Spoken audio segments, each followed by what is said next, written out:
अश्विन मास की शरद पूर्णिमा। अश्विन मास की शुक्ल पक्ष की पूर्णिमा को शरद पूर्णिमा कहते हैं। इसे रास पूर्णिमा भी कहते हैं। ज्योतिष की मान्यता है कि यह संपूर्ण वर्ष में अश्विन मास की पूर्णिमा का चंद्रमा ही षोडश कलाओं का होता है। कहते हैं कि इस दिन चंद्रमा अमृत की वर्षा करता है। कहते हैं कि इस दिन चंद्रमा अमृत की वर्षा करता है। शरद पूर्णिमा के दिन शाम को खीर पूरी बनाकर भगवान को भोग लगाई। भोग लगाकर खीर को छत पर रख दे और रात को भगवान का भजन करे। ध्यान से सुने, ध्यान से सुनने की बात है। हो सके तो इस उपाय को जरूर करें। चांद की रोशनी में सुई पिरोए अगले दिन खीर का प्रसाद सबको देना चाहिए। इस दिन प्रातःकाल आराध्य देव को सुंदर वस्त्राभूषणों से सुशोभित करें। आसन पर विराजमान कर गंध, अक्षत, पुष्प, धूप, दीप, नवेद, तांबुल, सुपारी, दक्षिणा आदि से पूजा करनी चाहिए। पूर्णिमा का व्रत करके कहानी सुननी चाहिए। कथा सुनते समय एक लोटे में जल, गिलास में गेहूँ, दोनों में रोड़ी तथा चावल रखें। गेहूँ के 13 दाने हाथ में लेकर कथा सुने। फिर गेहूँ के गिलास पर हाथ फेरकर मिश्राणी के पांव स्पर्श करके उसे दे दे। लोटे के जल का रात को अधर दे। विवाहोपरांत पूर्णमासी के व्रत को करने के लिए शरद पूर्णिमा से ही प्रारंभ करें। कार्तिक का व्रत भी शरद पूर्णिमा से ही आरंभ करना चाहिए।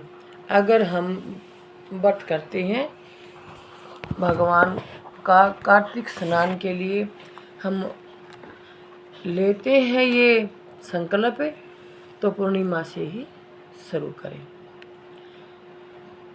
शरद पूर्णिमा भगवान की सदा ही जय। शरद पूर्णिमा की कथा ध्यान से सुने।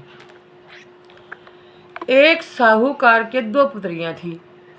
दोनों पुत्रियां पूर्णिमा का व्रत रखती थीं, परंतु बड़ी पुत्री पूर्णिमा का पूरा व्रत करती थी और छोटी पुत्री अधूरा करती थी। परिणाम यह हुआ कि छोटी पुत्री की संतान पैदा होते ही मर जाती थी। उसने पंडितों से इसका कारण पूछा तो उन्होंने उसे बताया कि तुम पूर्णिमा का अधूरा व्रत करती हो, जिसके कारण तुम्हारी संतान पैदा होते ही मर जाती है। पूर्णिमा का पूरा व्रत विधि पूर्वक करने से तुम्हारी संतान जीवित रह सकती है।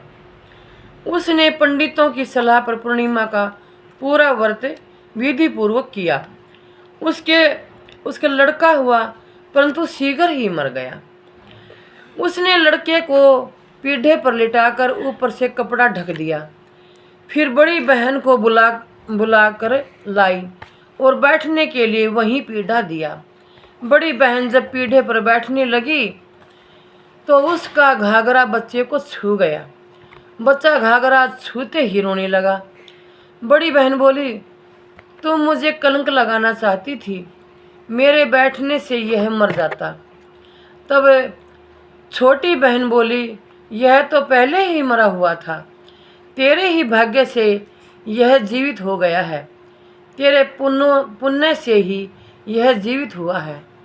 उसके बाद नगर में उसने पूर्णिमा का पूरा व्रत करने का ढिंढोरा पिटवा दिया।